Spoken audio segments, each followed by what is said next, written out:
Hey guys, what's up? Welcome to the channel. Welcome back to the channel. We are the Mile High Property Brothers. Today, definitely informative. Yes. Hopefully it's always fun, but we're gonna get right into it. We will be talking about Denver Airbnb guide and what you need to know if you're gonna have one here. That is right. Let's check it out.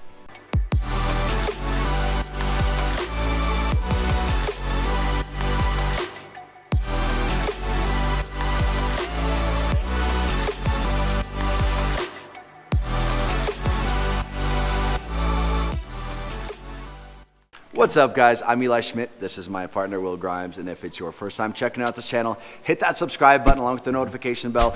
We drop a ton of content, guys, and tell you everything you could possibly need to know about living in or moving to Denver, Colorado, and the entire area. 100%. And we are licensed brokers here in the state of Colorado, which means as much as we love making these videos, we would love more to help you guys with your real estate needs. So that number that's popping up below, we are the guys who answer the phone calls, text messages, and those emails. So if there's something we can do to help you guys, we would love to do so. But with that being said, we're going to be talking to you guys about having an Airbnb within the city and county of Denver.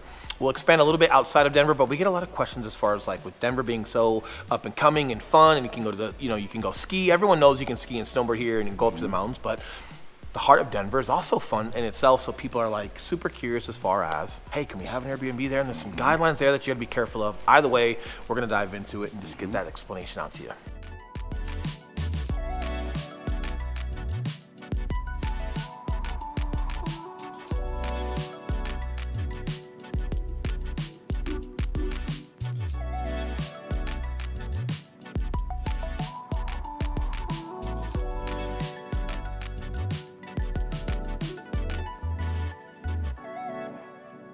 We get a lot of reach outs from people that are purchasing investment properties out here. Maybe they're planning on moving out here in a couple years, but they don't want to pay prices for a couple years from now.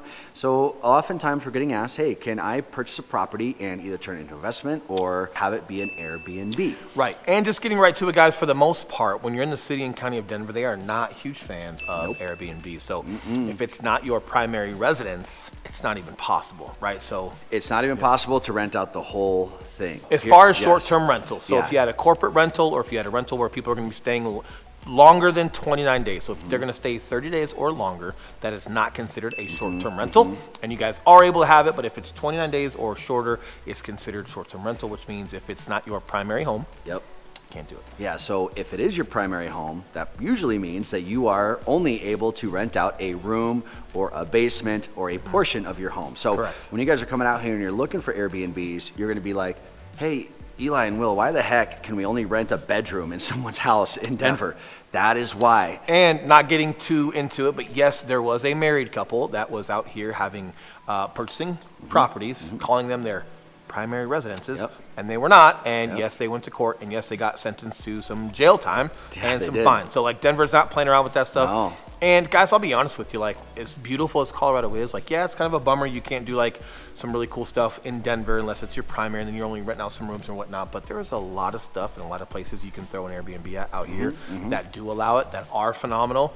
And it is worth your time bang for buck. So here are some situations where if you are living in the city and county of Denver, where it might be a potential option for you. If it is your home and it is legitimately your primary residence, and then maybe you're traveling for a month out of the year or something, or maybe you travel for long periods of time. Because it is truly your primary residence and you're traveling the rest of the time, you can rent out your whole house. Yeah. That might be a great option for you if that legitimately is the thing, but make sure Denver is going through applications and licenses and stuff like that, which you do have to get if you're planning on owning an Airbnb.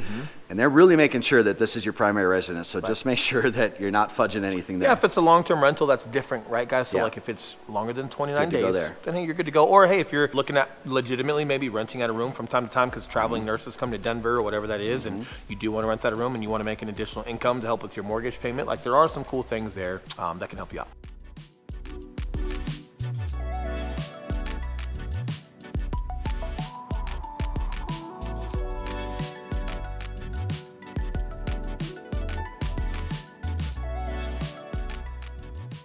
Let's expand outside of Denver because that's where some options do open up for you. Now, Colorado as a whole, like Will said earlier, they're really proceeding with caution in terms of this whole short-term rental thing because it is still a fairly new industry. But when you look at Wheat Ridge or Arvada, which are on the northwest side, as well as Centennial, which is on the south side of Denver, close to Aurora, all of those cities do allow Airbnb options. Correct. And if you're going to go like super south, I think Colorado Springs Yeah, allows that they stuff as well. just started changing some laws. They're being a little more stringent with it, but there are still some good possibilities in Colorado Springs. And there are some pretty large homes that were Airbnb that were making several $100,000 a year because it was $2,000 a night to stay there. But people were bringing 15 people and having a family reunion there and having a great time. And it was good to go. And just to give you guys some food for thought as far as like what we've heard from the experts or the people in charge per se is the reason why they aren't encouraging of Airbnbs is because if a home, especially in the heart of Denver, where it's close proximity to neighbors and things like that in the streets, and you've got some really good neighborhoods out there. You've got University Hills, you've got South Park Hill. If you've got a home there that's always getting Airbnb'd and you got a ton of people that are parking there, that are showing up, that are always partying and having a blast in these homes, like it really starts to become a nuisance and a noise distraction and a problem for all of the neighbors. So it's more so to protect the neighborhoods and protect the value and lack of disturbance and just etiquette within those neighborhoods. I got your back, you got mine. Oh no, it's the cops! So it's not like they're just trying to be jerks. They're trying to protect the actual living residents in Colorado. And yes, if they were to just open the floodgates and allow this, then everyone who doesn't live in Colorado, who sees where Colorado's going, they want to just come buy up all the real estate just so they can have a ton of people stay there temporarily and party and create a nuisance. And they're not protecting their actual residents that choose to live here and pay taxes here and enjoy Colorado for what it is. So they're really trying to take care of the loyal people that are here. So as much of it as it can seem like a bummer, when you're living here, it's really not. Ultimately it is, and there are still opportunities. So like Wheat Ridge, Arvada, Centennial, like we mentioned, but maybe you're looking at purchasing a possible vacation home and you're looking to get into the mountains. The mountains are way more flexible with Airbnb restrictions because for the most part, it's people traveling up there and it's vacation homes and they're more accustomed to having people come and go and have events at these places. Like a little place we like to call Aspen. I'm talking about a little place called Aspen.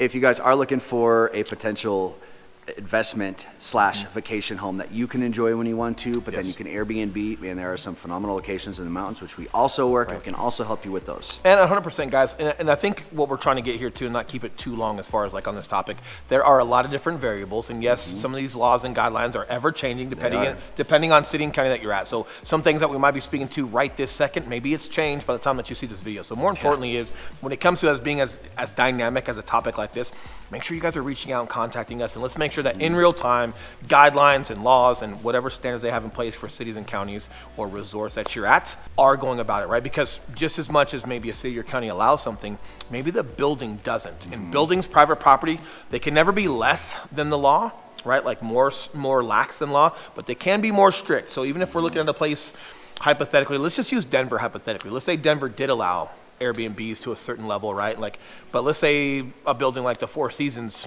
they don't allow it at all, and it's in their guidelines. Well, if we're not taking care of certain things or looking at some of the policies by building that could be more strict, you could be putting yourself in a position where you're buying something that you can't do what you want with it. So those things are important, and again, they're ever changing. So, and I promise you, just as much as we love making these videos, we would love more to help you with these needs or any other real estate needs that you might have. We are licensed brokers here in the state of Colorado.